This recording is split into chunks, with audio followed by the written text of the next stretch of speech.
бір күнде 50 000 қадам немесе 36 шақырым жүріп өтсе не болады екен? Қазір сағат таңғы 7, шамамен 250 қадам жүріп өттік. Ендеше біз бастаймыз.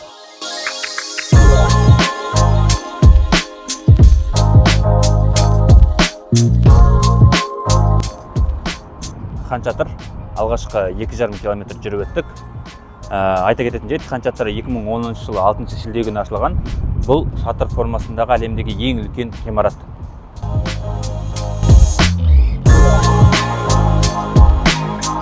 Бүгінгі видео 7-8 сағат уақыт алатын болғандықтан гипермаркетке келдік. Су және жейтін бір нәрсе алып алдық. Әрі қарай кеттік. 10 000 қадамдай жүрдік. Барыс аренаға келдік.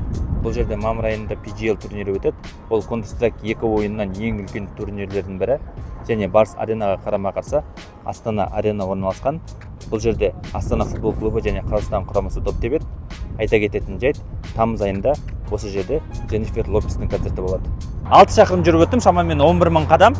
Әзірге ешқандай қиындық жоқ, қатты жел болғаны болмаса. Ал менің артымда ЛРТ жоспар бойынша қыркүйек айында іске қосылады. Ал бұл тоқтау станциясы. Қатты жел болып тұр. Видео түсірудегі алғашқы қиындықтар, қатты жел болып тұр. Видео түсіруге ыңғайсыз. Желге қарама-қарсы жүргеннен кейін қатты шаршайсың. Демалу қиындайды. Бірақ берілмейміз. Алда бас мешіт, әрі қарай кеттік. Республикалық бас мешіт 2019 жылы құрылысы басталған, 2022 жылы құрылысы аяқталды. Сыйымдылығы 30 000 адам, биіктігі 130 метр. Қазақстандағы ең үлкен мешіттердің бірі. Ал біз болсақ 20 000 қадам жасадық. Әлі алда 30 000 қадамдай бар. Сіздерге видео ұнап жатқан болса, онда лайк басып пікір жаза кетіңіздер. Егер дәл осы видео көп лайк жинайтын болса, онда 100 000 қадам жүріп, сол видеоны түсіретін боламын. Нұр әлем сферасы Экспо 2017 көрмесі үшін арнайы салынған. Негізі Экспо аймағы 174 гектар жерді құрайды. Бүгін байқап тұрғандарыңыздай Астанада қатты жел. Ал бізде сағат 1:30 жолдың дәл ортасына келдік. Түскі ас ішуге кеттік.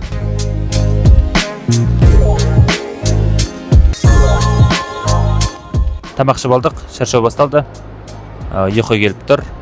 Әрі қарай күш жоқ сияқты, бірақ біз мойымаймыз, жалғастырамыз. Әрі қарай ботаникалық бақ, Абу Даби Плаза, Бәйтерек. Солай қарай жолға шығамыз.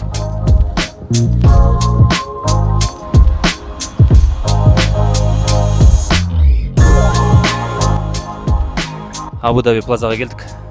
Биіктігі 111 метр, 75 қабат. 2010-нан 2022 кейін салынған. Ал мен қатты шаршадым. Аяқтарымнан мозоль шыға бастады. Айтпақшы, мозольдің қазақшасын кім біледі, пікірге жаза кетсеңіздер. Ал мен әрі қарай кеттім.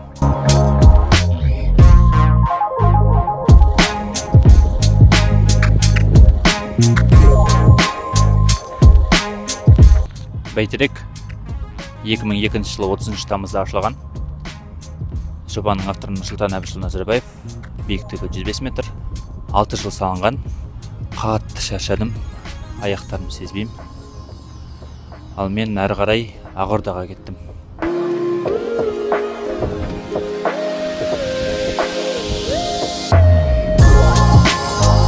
Ақорда Бәйтеректен 1000 метр қашықтықта орналасқан. 2004 жылы салынған. Менен сол жақта үкімет аппараты, ал оң жақта Сенат және мәжіліс орналасқан. Мен өзім 25 шақырым жүріп өттім. Сәл қалды, тағы да 7-10 шақырымдай қалды. Сонымен бұл эксперимент те бітеді. Мен әрі қарай кеттім.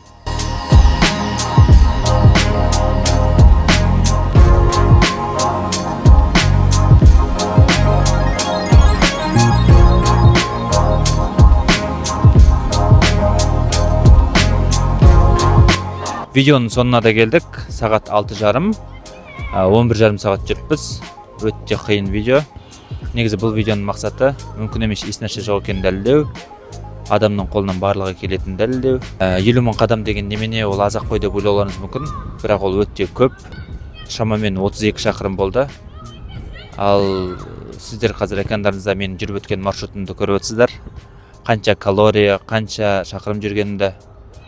Аяғым қатты ауырып тұр, табаным ауырып тұр, аяғымнан мозоль шығып кетті. Өте ауыр видео, өте ауыр эксперимент болды мен үшін. Ал егер сіздерге видео ұнаған болса, онда парақшаға тіркеліп, лайк басып, пікір жаза кетіңіздер. Егер осы видео көп лайк жинайтын болса, онда 100 000 қадамды түсіретін болам. Ол шамамен 60-70 шақырым, мүмкін 75 шақырым болады. Келесі видеоларда кездескенше.